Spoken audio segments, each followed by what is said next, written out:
DJ Ferris. The Chicago, nigga. It's the real one. Hit me. Only one is pulling shit the fuck up. Let's get a sports talk. Jay, we're ready for anything surrounding Mike D'Antoni. The conventional wisdom was his contract is over. If they get eliminated, maybe he's eliminated in Houston. Indiana's involved. Then Daryl Morey, the GM, turns around and said, hang on. I'd love to keep Mike D'Antoni. What is going on? Look, as a guard, I want to see this style of basketball succeed. I love small ball. I love micro ball. Get up a lot of threes, play fast. I just don't think it's going to get done. And so it leaves a big-time question. Yes. Because after a while, small ball could take you so far. If you not making your outside shots, it's going to hurt you. And it tend to hurt them in that game. The threes weren't working for James Harden. A couple more players, the threes weren't hitting for them. And then they don't have no rim protecting. You're going to tend to get wear down as the series go on. If a team know how to make y'all tired and slow y'all down and hope y'all don't hit y'all outside shots, once they don't have no one to really rebound the ball like that. PJ Tucker, he could give you rebounds here and there, but after a while, the small ball was tend to not go take you so far. You have these players locked into these contracts for a while. James Harden, you owe a lot of money. Russell Westbrook, a lot of money. The question is does there need to be a new voice inside that locker room? I know Daryl Morey came out and said, we're trying to keep Mike D'Antoni out here for a long time. They want to secure that asset. But I ask you guys this. A guy like Ty Lue will be available after they're done with their run. How would that fit work if Ty Lue actually could work with Tillman Fertitta, who is the owner of the team? Now, we know that they're strapped for cash a little bit. They didn't pay certain players to come back, which they lost their defensive identity. But at the same time, does there need to be a new voice in the Houston Rockets locker room? The way they're playing right now, I would probably say yes. I would say yes. You like small ball, three ball, all that. How come, man, I'm going to ask you this, you tell me. How come Golden State stuff works when they shooting all these threes? How come it worked because they hit their threes. And then they have rim protectors. They have rebounders. If it's not working, they sub a center in to get them a couple boards and protect the rim. And then go back to small ball with Draymond Green at the 5. And then they outside shots be working. It's not taking anything away from Houston. Just the Warriors was hitting their outside shots majority of the time. And then they know how to acclimate their centers in and then go back to the small ball. They mix it together. If Houston would have did it like that, I feel like they have a chance. But when you potentially just go on small ball out, it's only going to take you so far.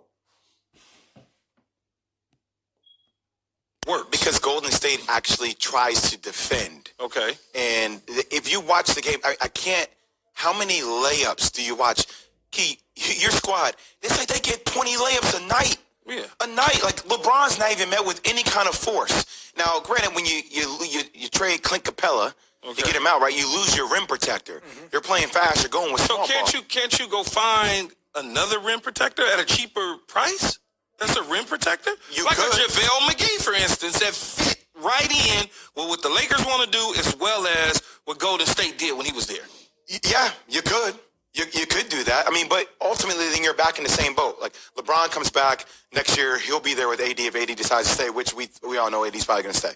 Golden State's going to be a lot better next year. Way better. Way better. Klay Thompson comes back. Stephen Curry comes back. They have a top draft pick. Draymond comes back. Andrew Wiggins is on that team. The Clippers are still going to be there next year. Kawhi Leonard, Paul George, they all come back. Look what Denver's doing this year. Denver's only getting better. Michael Porter Jr., we'll see him continue to rise with Jamal Murray, Jokic. The West is still a powerhouse. Portland. So, like, do you need to inevitably change the style? That style wins you during the regular season. It doesn't win you champions. So you would prefer to hit the reset button? Yes, they need to hit the reset button. They want to run and shoot threes. That's how D'Antoni like to run it. But after a while, it worked in the regular season. But in the playoff time, it's a different animal because the defense get tighter. And then you need someone to stop the ball, be aggressive, protect the rim, to be able to keep guys out of the paint. But they didn't have that. Yeah, it was good in regular season, but it's different in the playoff time. But then you bring in Ty, right?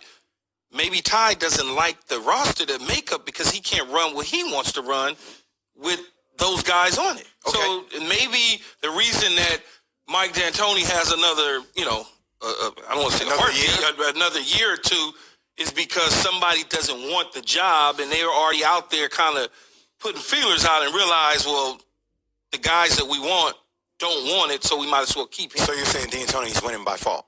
I'm asking. Winning by default. No, it could be the case. It could be the case. And this goes back to our bigger conversation, Key, that we were talking about. The jobs that are available right now. Yeah. The Pelicans, the Chicago What makes the most Bulls, sense? Sixers. The Sixers, right? Like, what are the best OKC. jobs to take? Do you want to take the Houston job if you're a big-time candidate, if you know that they're going to be cash-strapped? All those jobs are good. The Houston job is good. Sixers job is good. The Pelican job is good because you have James Harden, Westbrook with Houston.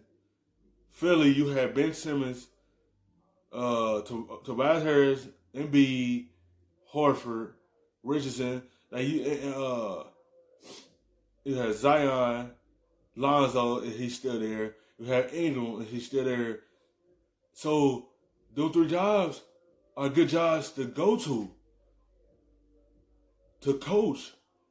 Like anyone would love them jobs because you know what you have there and build around.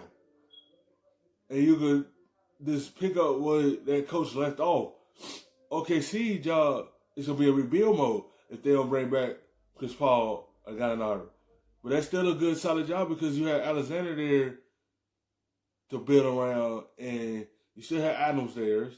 Like, you got plenty of young pieces around there. You have probably potentially shooters still there. So you have things to build around. And